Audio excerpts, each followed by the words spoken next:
biggest challenge for academic writing is to condense piles and piles of data. So these are the juiciest 3 pages of my 45-page article. Forgive me if it's a little choppy. On November 5th, 1974, incumbent U.S. Representative Dan Kirkendall, a white Republican from Memphis, stood before the television cameras in a downtown hotel, exulting in his re-election to a 5th term. Viewers watched as the on-air hosts interrupted coverage of Kirkendall's victory speech to announce that the totals had been revised, and Kirkendall had been unseated by State Representative Harold Ford, a black Democrat. In the final count, Ford won by 700 votes out of 135 cast in the 8th Congressional District.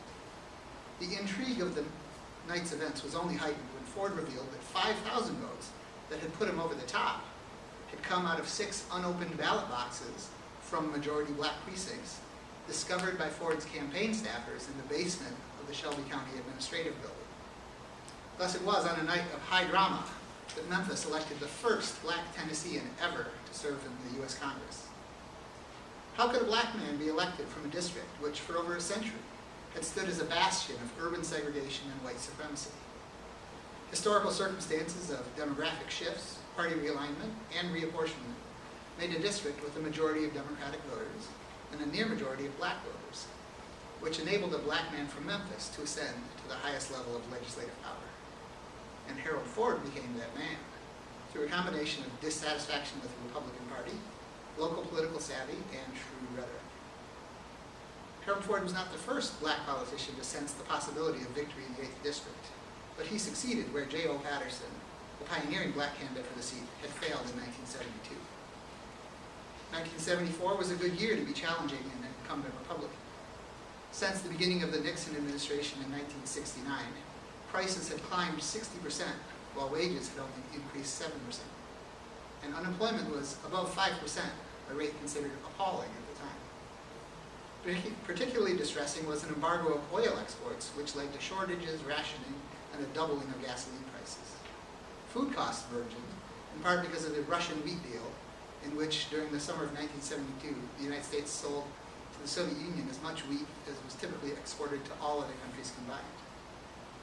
In addition, President Nixon was embroiled in the Watergate scandal. Many Republican members of Congress, Kirkendall included, had defended Nixon as unjustly accused. Kirkendall even appeared on the House floor in 1973, brandishing a noose to decry the legislative lynch mob that was the House committee investigating Watergate. Although national conditions favored Democrats, the 8th District offered severe obstacles to a black candidate.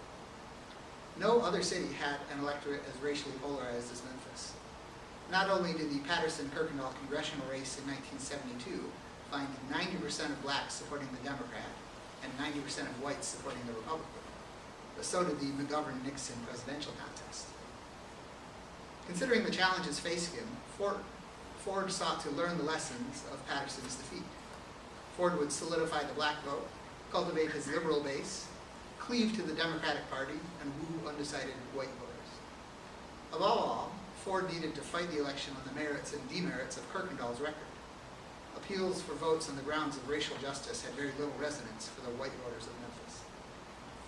Ford maintained a vigorous schedule of personal campaigning while projecting an image of success with status symbols such as fashionable clothes and late model vehicles.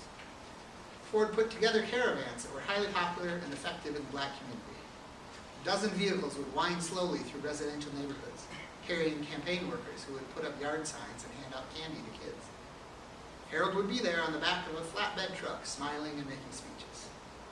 Through the fall, Ford continued his personal door-to-door canvassing for as many as 18 hours a day. Ford's vigor was attractive to a certain type of young voter. A white campaign volunteer recalls that she was drawn to Ford's dynamic personality and interest in promoting Memphis, and that his youth, attractive family, and appearance of standing against the establishment all contrasted favorably with stuffy old Kirkendall. Ford combined his youth appeal with his campaign themes by airing a radio ad featuring his 4-year-old son, Harold Jr., advocating improvements to schools and housing, as well as lower cookie prices. Ford planned to downplay his race and emphasize Kirkendall's record. He did not buy any television ads to avoid exposing his face to voters who might otherwise have been unaware he was black. To demonstrate the shared economic plight of black and white Memphians, Ford used humor to address the inflation crisis. My wife sent me shopping last week.